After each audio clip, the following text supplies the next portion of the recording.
সূরা আর রহমান আয়াত 42। সুতরাং তোমাদের রবের কোন নিয়ামতকে তোমরা উভয় অস্বীকার করবে? আয়াত 43। এই সেই জাহান্নাম যাকে অপরাধীরা অস্বীকার করত। আয়াত 44। তারা ঘুরতে থাকবে জাহান্নাম ও ফুটন্ত পানির মধ্যে। আয়াত 45। সুতরাং তোমাদের রবের কোন নিয়ামতকে তোমরা উভয় অস্বীকার করবে? আয়াত 46।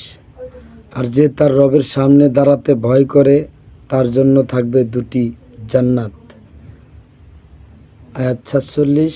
সুতরাং তোমাদের রবের কোন নিয়ামতকে তোমরা উভয় অস্বীকার করবে? আয়াত 48। উভয়ই বহু ফলদার শাখা বিশিষ্ট। আয়াত 49।